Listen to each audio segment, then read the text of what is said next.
Dear student, good morning. प्यारे बच्चों, आप कैसे हो? उम्मीद करते अच्छे होंगे। आज की क्लास में हम देखेंगे कर्म विनियमता। कर्म विनियमता नियम क्या है, यानी कर्म विनियम नियम जिसको बोला जाता है, उस नियम के बारे में जानेंगे। सारे नियम जानेंगे, ठीक है।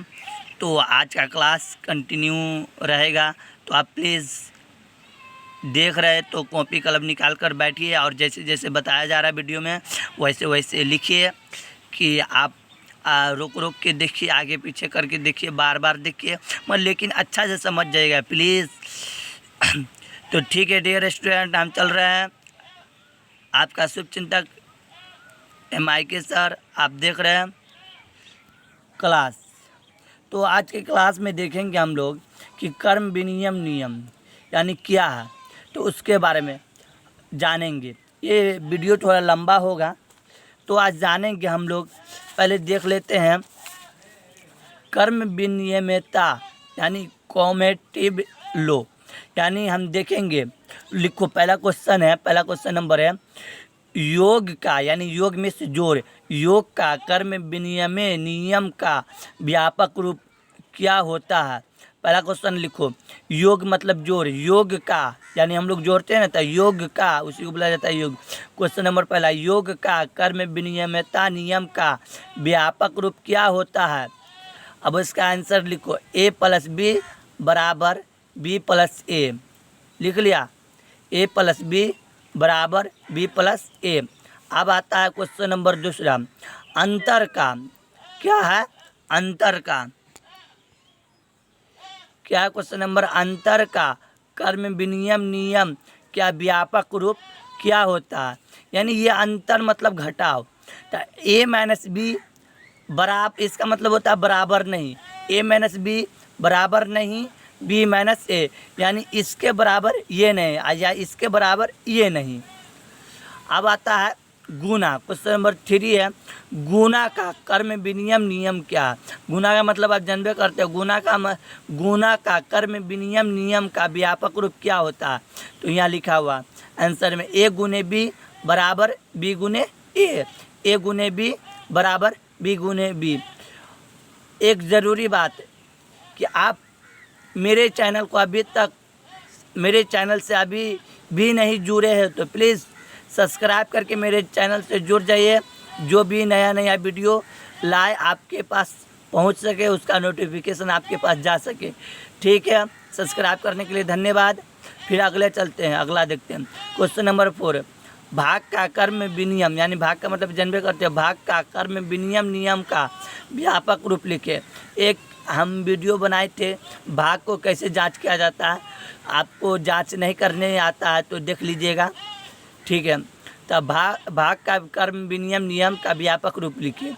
तो आंसर है A भाग B बराबर नहीं, इसका मतलब होता है बराबर नहीं, भाग B भाग A, ठीक है। लिख लिया। उसके बाद दूसरा नियम लिखना। अब आता है सहचारिता यानी एसोसिएटिव लॉ। अब क्वेश्चन नंबर पहला, योग का सहचार्य नियम का, योग मतलब जोड़ आपको बता दिया था। अब लिखो क्वेश्चन नंबर, अब हेडिंग में देना है सहचारिता, उसका फिर क्वेश्चन नंबर 1 लिखना है, योग का सहचारिता नियम का व्यापक रूप लिखिए। तब बराबर है A + B + C, A + B कोष्ठ + C बराबर A + B + C कोष्ठ। लिख लिया। इसको ऐसे पढ़ना, A + B कोष्ठ + C बराबर A + B + C कोष्ठ। अब क्वेश्चन नंबर दूसरा, अंतर का क्या है, अंतर का सहचार्यता, अंतर का सहचार्यता नियम का व्यापक रूप लिखे। अंतर का मतलब घटाव। तो अब आंसर है A - B कोष्ठ -C बराबर नहीं है A - कोष्ठ B - C, कोष्ठ A - B - C बराबर नहीं A - कोष्ठ B - C। लिख लिया। अब क्वेश्चन नंबर 3 लिखो। गुणा का सहचार्य, गुणा का सहचार्यता नियम का व्यापक रूप लिखे। अब क्या लिखे, तो इसका व्यापक रूप ये है ए गुने बी गुने सी बराबर ए गुने बी, ए गुने कोष्ट बी गुने सी। फिर से देख लो, कोष्ट ए गुने बी कोष्ट गुने सी बराबर ए गुने कोष्ट बी गुने सी। अब क्वेश्चन नंबर 4 है, भाग का सहचार्यता नियम व्यापक रूप लिखे। भाग का सहचार्यता नियम का व्यापक रूप लिखे। अब है इसका आंसर कोष्ट ए भाग बी भाग सी बराबर नहीं ए भाग कोष्ट बी भाग सी। फिर देखेंगे, कोष्ट ए भाग बी भाग सी बराबर नहीं ए भाग कोष्ट बी भाग सी। इसको लिख लेना। 8 क्वेश्चन का क्वेश्चन व्यापक रूप दिखा दिया आपको। ये सब नियम एकदम याद करे रहना है। तो अब आता है योग का कर्म विनियम नियम। जैसे 2 गो संख्या मान लेते हैं, एक 3 प्लस कितना है, 3 प्लस 4 है। तो 3 को 4 को जोड़ेंगे, 3 को मान लेते हैं ए, 3 मान लेते हैं, 4 मान लेते हैं बी। तो ए प्लस बी है तो यहाँ 3 यहाँ हो जाएगा। ए के सामने में 3 माने थे इसलिए आप प्लस, बी को क्या माने थे 4, इस दोनों को जोड़ देंगे, 4 3 7 हो गया। अब यही बोलता है दूसरा का है बी प्लस ए, यही है ना, बी प्लस ए। तो बी किसको माने हैं 4 को, अब प्लस ए किसको माने 3 को, और 4 3 7। तो ये कैसा नियम है, कर्म विनियम नियम, दोनों बराबर है इसलिए कर्म विनियम नियम। उसके बाद है देखेंगे, एक को ले लेते 6, एक ले लेते हैं 7,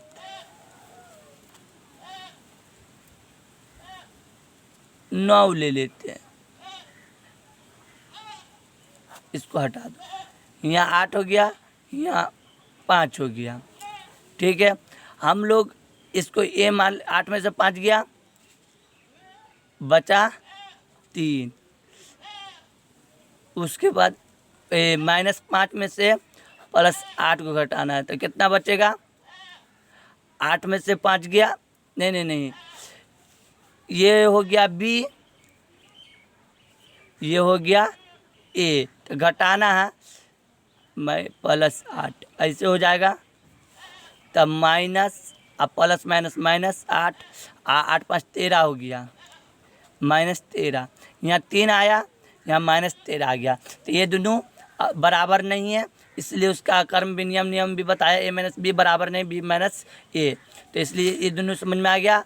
अब देखते हैं हम लोग गुना, क्या देखते हैं गुना। जैसे 6 गुने 4, को 2 गो संख्या ले लिए ए और बी, तो 6 चौके 24 हो गया। अब यही ए बी हो गया, ई ए बी, अब बी है तो 4 गुने 6 कर देंगे, अच्छा 6 चौके 24, दोनों मिल गया। तो इसलिए कर्म विनियम नियम भी आपको दिखा रहा है कि ए गुने बी बराबर बी गुने ए मिल रहा है।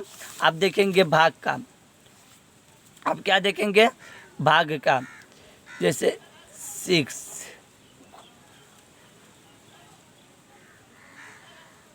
12, तो कितना होगा 6 दूनी 12, कट गया, क्या बचा 2। अब ए अब बी था, अब बी ए होगा तो 12 6, तो इसके लिए पॉइंट बैठाना पड़ेगा। तो यहाँ 0, 12 5 60, तो यहाँ कितना आ गया, यहाँ आ गया 60 कट गया, यहाँ आ गया, इसका आंसर 2 आ गया भागफल, इसका आंसर आ गया 0.5 आ गया। इसीलिए ये दोनों बराबर नहीं है। तो यहाँ इसका भी थ्योरम बता रहा है, यानी इसका कर्म विनियम बता रहा है, ए भाग बी बराबर नहीं बी भाग ए। ठीक है, आई होप आपको वीडियो पसंद आया होगा, तो प्लीज़ लाइक कीजिएगा, अपने दोस्तों के बीच शेयर कीजिएगा। अभी तक मेरे चैनल पर नहीं जुड़े हो तो प्लीज़ सब्सक्राइब कर लीजिएगा। जय हिंद, जय भारत, धन्यवाद।